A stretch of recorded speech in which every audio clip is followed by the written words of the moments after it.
Welcome to Have You Even Played It, mate, where I look through my 1,900 video games that I have in my collection and I see how many I've played. Loads of people ask me, how many games have you actually played? So we're going to find out. We're working our way through all different systems in the series. If you want to see NES, Sega Saturn, my big box PC games, have a look at the previous videos, because today we are moving on to, you will know from this stack here, the flimsiest case in the world. If you are a collector, we have one of these old ones, you will know the Dreamcast case is the worst put together case for obliterating into 1,000 pieces when you just wink at it. I don't know why you're winking at Dreamcast games.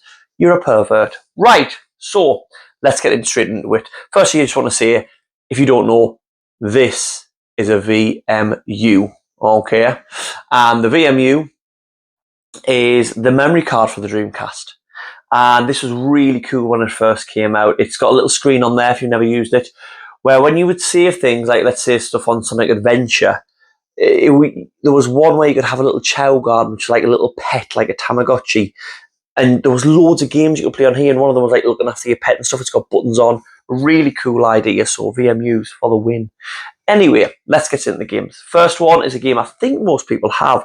I don't know whether it was a packing game, but Choo Choo Rocket is a sort of puzzle game. A big orange cat and mouse, and you've got to try and stop them getting hit by putting arrows on of which way they need to go and stuff like that. Nice little puzzle game, and yes, I played that one. This one also includes the Dream Key 1.5, and mine has it in. I don't know whether that is the one, because I do know one of the Dream Keys where you could go online was the secret to playing pirated games on the Dreamcast. They accidentally made a way to get around the security if you were using the Dream Key, which is why if you ever see the discs online, they can be quite expensive. People say that's why the Dreamcast died and stuff like that. Well, Sega tried to say that. The Dreamcast died because you brought out a 32X, a Sega CD, a Sega Saturn, a Dreamcast before I could put my trousers on in the morning. And I'm quite quick to put my trousers on, I think. Anyway, we have played that one. But a game we haven't played is this one. Maybe because I was scarred by the original on the Mega Drive. This is Echo the Dolphin, Defender of the Future, a game that lots of people don't realise is a sci-fi game, and including aliens and all that jazz, because when they played the original on the Mega Drive, they never got past the first level to get to the ridiculously hard level. I think it's more of the same in 3D, I assume. Not played that one. So we're 1-1. Next, moving on to a JRPG. The Grandia series. This is Grandia 2. This is the only one I've actually played, and I've only played it when I got this one. I never played the original Grandia. I never played this when it first came out, but I did play this game. When I bought this, I originally was going to sell it because I got it for a good price, and I thought I want to play this because people talk about how much of a good game it is. I want to have a go at this game and play it before I sell it.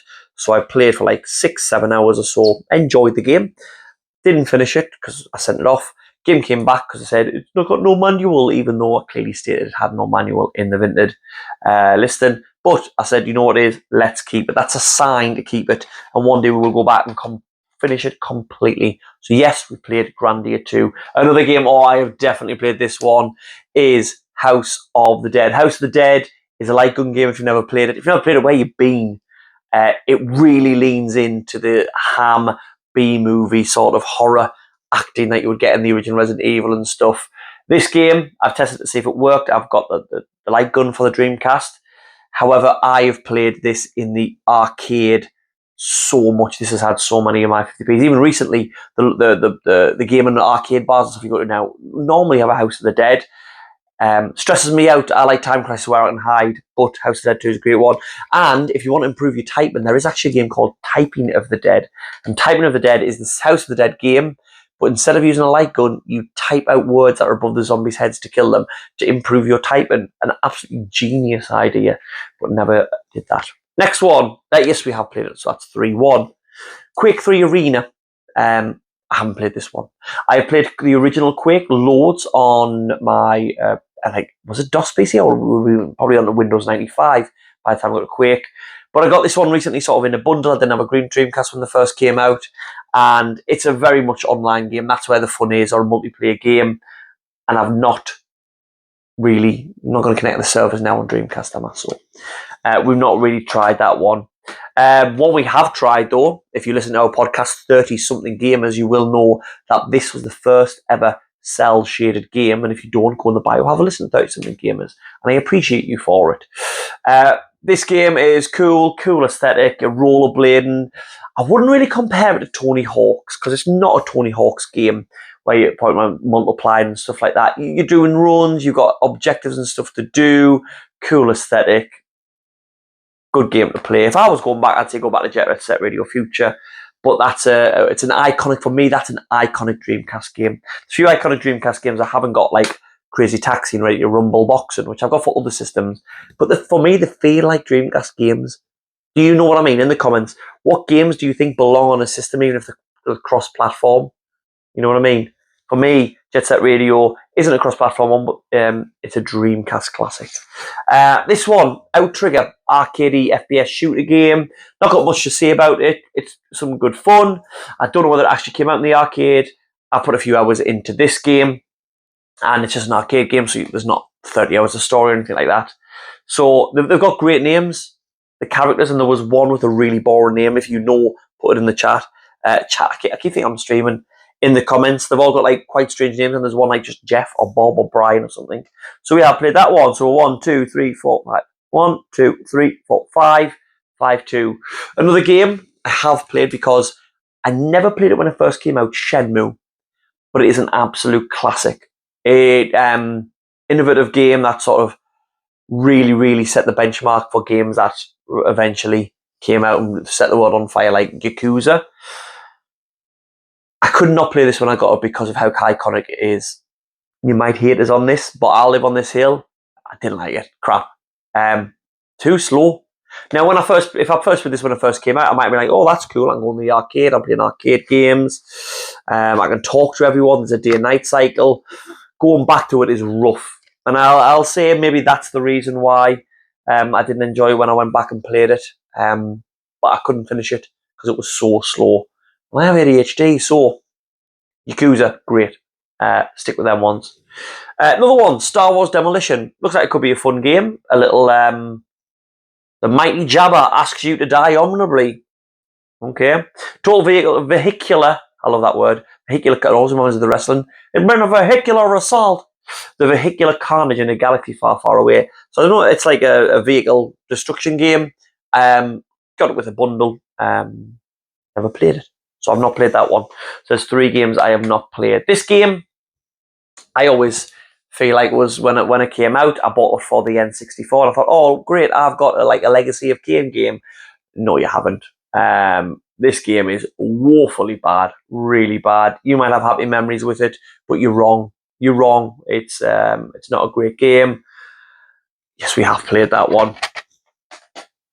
And here's a hot take. I think going through so many games, I'm just going to alienate everyone who might watch these videos. Sonic Adventure, not a great game. I have played it. I am was a Sonic fanboy as a kid growing up. I've got like hundreds of Sonic comics down there from growing up. Sonic 1, 2, 3, and Knuckles. Technically the first Sonic 3D game. I mean, you'd count Sonic 3D, but it wasn't really 3D. It was isometric, wasn't it? So proper fully fledged 3D world. It just doesn't work for me, Sonic in 3D. Give me Sonic Mania. What are the decent? Sonic Heroes. There's the best Sonic 3D game. Play that one.